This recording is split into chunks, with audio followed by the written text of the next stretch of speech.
নমস্কার বন্ধুরা, আপনারা দেখছেন মৈত্রী ইনফরমেশন ইউটিউব চ্যানেল। বন্ধুরা, দেশের অন্যতম সমস্যা হলো বেকারত্ব।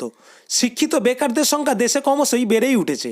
নিয়মিত চাকরির পরীক্ষা না হওয়ার কারণে উচ্চশিক্ষিত বেকাররা বেকারত্বের জ্বালা ভোগ করে চলেছেন।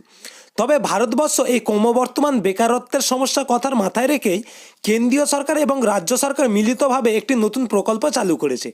এই প্রকল্পের মাধ্যমে দেশের বেকারত্বদের আর্থিক অনুদান দেওয়া হবে।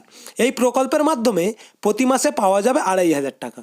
তো বন্ধুরা, আজকের আমরা এই ভিডিওতে কেন্দ্রীয় সরকার এবং রাজ্য সরকার মিলিত এই প্রকল্প সম্বন্ধে বিস্তারিত আলোচনা করতে চলেছি। তো বন্ধুরা, ভিডিওটি স্ক্রিপ না করে পুরোটি দেখতে থাকুন। আর বন্ধুরা, আমাদের চ্যানেলে যারা নতুন তাদেরকে বলছি চ্যানেলটিকে সাবস্ক্রাইব করে পাশে থাকা বেল আইকনটি বাজিয়ে অল নোটিফিকেশনটি অন করে দেবেন, যাতে এই সমস্ত গুরুত্বপূর্ণ ভিডিও সবার আগে আপনার কাছে পৌঁছে যায়। তো বন্ধুরা, কেন্দ্র সরকার ও রাজ্য সরকারের এই প্রকল্পের মাধ্যমে প্রতি মাসে দেশে শিক্ষিত বেকার যুবকদের 2,500 টাকা অনুদান দেওয়া হবে। তবে এই প্রকল্পে কেন্দ্রীয় সরকার এবং রাজ্য সরকারের সম্মিলিত টাকা দিয়ে থাকে। 2,500 টাকার 60% দেবে কেন্দ্রীয় সরকার এবং বাকি 40% দেবে রাজ্য সরকার। কেন্দ্রীয় সরকারের তরফে ইতিমধ্যেই শুরু হয়ে গিয়েছে স্বকর্মসংস্থানের নির্দেশিকা। এর মাধ্যমে দেশের সমস্ত বেকার যুবক যুবতীদের নাম নথিভুক্ত করা হবে।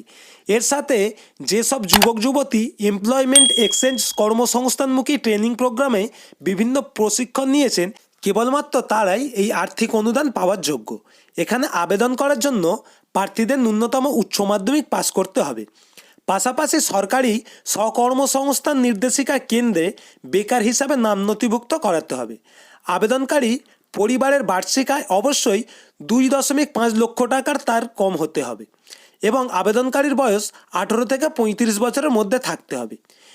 বেকার যুবক যুবতীরা প্রশিক্ষণরত অবস্থা এবং প্রশিক্ষণের পর যতদিন অবধি চাকরি না পাচ্ছেন ততদিন অবধি 2,500 টাকা করে প্রতি মাসে আর্থিক অনুদান দেওয়া হবে।